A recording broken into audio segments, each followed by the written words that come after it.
Hello and welcome to Strait Talk. I'm Ayşe Süberker. Over the next 2 decades, Turkey will be facing stark challenges: how to keep providing electricity for a growing population while also meeting a net zero carbon target by 2050.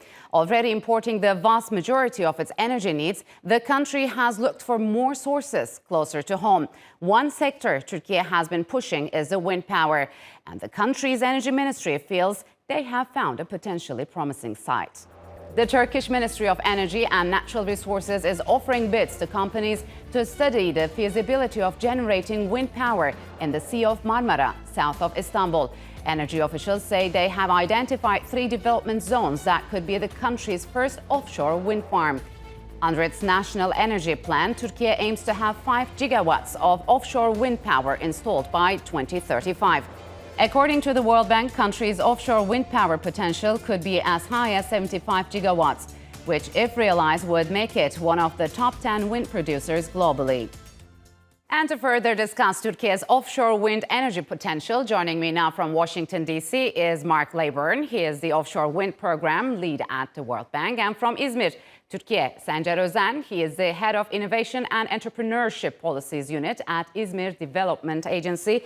Gentlemen, welcome to Strait Talk. It's good to have you on the program. Mark, let me begin with you. Turkey has identified 3 offshore wind development zones and is now preparing to develop offshore wind projects in the Sea of Marmara. How significant is this?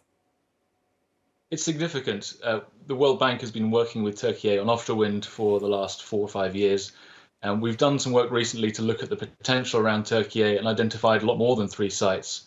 There's at least 60 gigawatts of potential for offshore wind in the country. And to give some context, that's around about half of the total generation capacity in the country today. So even if a small amount of that got delivered, it would be pretty substantial for the country. And the projects in the Sea of Marmara are being supported at the moment under a grant to look at the technical feasibility and doing more preparation to understand the risks and the challenges involved with those projects. So could you talk to a little about this? How will this project evolve once you run some tests? So there'll be a period of gathering some of this data and information, and the government will work on bringing together the regulations and the competition that will be required to select investors and developers to come and build that project. It will take some time because it takes a while to understand the sea, the wind, the environmental conditions. But bringing all that information together is important to understand the design and also to reduce the cost and the risk. Could you give us some timetable, like how many years? So typically it will take maybe 3 years to do all that preparation work. There'll then be a competition to select a developer to come in and actually start progressing with that project. There'll be a period of procurement, which might take another 2 or 3 years, and then a construction period of 2 or 3 years as well. This is typical with our international experience across the 19 countries that have delivered offshore wind to date. So, Sencer, what kind of a potential does Turkey have in terms of wind power? I mean, if you compare Turkey's wind energy potential to that of Europe, what would you like to say? Yeah, actually, as you said, we have huge potential in wind energy sector, but when we compared in Europe, we started a little bit late. Around 20 years ago, we started to establish and build our first power plants. But for now, we almost reached, and we are now the competitors of this market. And now İzmir's potential and Turkey's potential is really high. Around when we calculate onshore potential, it's about 70 gigawatts. And when we come to the offshore potential, it accrues around 50 or something like this. So it's in total, we are reaching around 130 gigawatts potential. But when we come to offshore wind energy, generally 80% of the potential is suitable for the floating turbine investments. That's the main challenge, and we have to overcome this situation. So, but Sencer, what are your main priorities as development agencies, both of İzmir and, let's say, Marmara? I mean, how important is green energy for your region? Yeah, actually, the awareness of this issue is really high in Izmir, and the industry is almost mature in that area.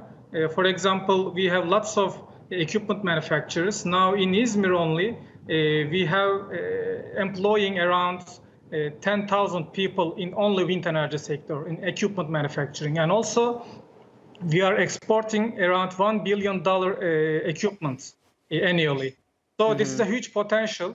When we are talking about wind energy or clean technology, we are not only thinking about energy investment. We are also thinking about equipment production and exporting it and having this technology. So, Mark, Turkey's first offshore wind auction was tendered in 2019, but was met with little interest and, of course, was postponed. So what has changed in the last 5 years? Well, the global industry is really growing and maturing rapidly. It's been over the last 10 years, we've seen the technology increase in scale, come down in cost to a level that's very competitive with other forms of generation. So in the last 5 years, we've seen that progression continue. We've seen the scale of turbines increase. We've seen the advent of floating offshore wind turbines, which is going to play potentially a role for Turkey's future. Some of the challenges maybe around that first tender were understanding the sites and the conditions. So what is there with the wind conditions, as I said, what is the seabed like? What are the environmental challenges?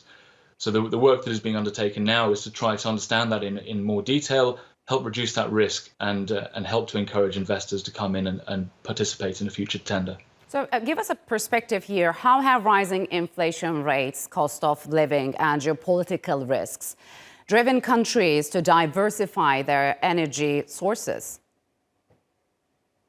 Many countries are all facing this very similar situation. It's a lot of global challenges at the moment.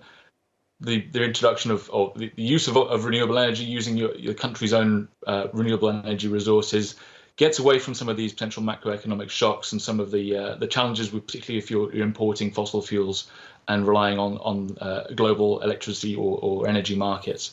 So you're potentially being in charge of your own destiny and your own fuel source locally. So, Sencer, how is Turkey adapting itself to green energy, and how does it plan to integrate with the global supply chain? Could you talk to us about your plans, if you will? Actually, first of all, as we all know, the Ministry of Energy and National Resources have announced a roadmap and energy plan until 2035. But there are general aims and targets defined. But when we come to the regional level, as Izmir Development Agency, we prepared Turkey's first regional offshore wind energy roadmap. So we are trying to plan how to integrate and how to, as you mentioned, integrate the supply chain and also the first pilot projects, developing the project and also collecting data. For example, according to our roadmap, we started a project and with collaboration of İzmir Institute of Technology, we are going to establish an offshore mast. At that point, we want to collect data from the sites. Generally, we are focusing on in Aliya and Çandarlı region because the most potential area in İzmir, the northern side of İzmir. So we are focusing on this area. And also, we have a Çandarlı port project. It's not active now, but we are trying to make it alive, and we are developing a feasibility study on this issue. How we can use this Çandarlı port for offshore and how we can integrate an industrial area specialized in wind energy equipment manufacturing just behind the port. Sure. So this is the crucial, I think. So, Mark, you have talked about Turkey's potential, but what are the challenges before Turkey to thrive as a major wind power in its region? There are many challenges, from technical to financial to environmental and social, and a lot of that work is underway in terms of characterizing these sites. we've seen the success that this sector can bring, both from diversification of electricity supply, the introduction of new jobs in coastal communities and economic benefits that are brought. So once some of those challenges are overcome, then there really are some incredible benefits that could be brought to the country. I mean, some of the challenges, it is a very large-scale form of generation. It is big infrastructure, and requires a lot of communication and coordination across government, local stakeholders, and everyone that's going to be involved in the development and operation of these projects. So it seems there are lots of difficulties that need to be overcome. But what's at stake for the World Bank as well as the European Union to support the renewable energy sector in Turkey?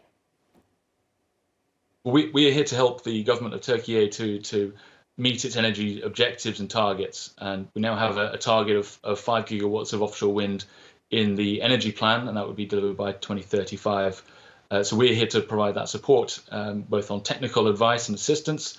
Part of the program that I'm in is SMAP, which is very much providing that technical assistance and advice. And I lead this offshore wind program that is supporting many other countries around the world, but also then bringing in the financing to deliver these projects. Sencer, there are about, if I'm not mistaken, 300 onshore wind farms across Turkey. So how are offshore wind farms different to those on onshore? Actually, it's when we compare it, it's more complicated when we put on the table these two technology.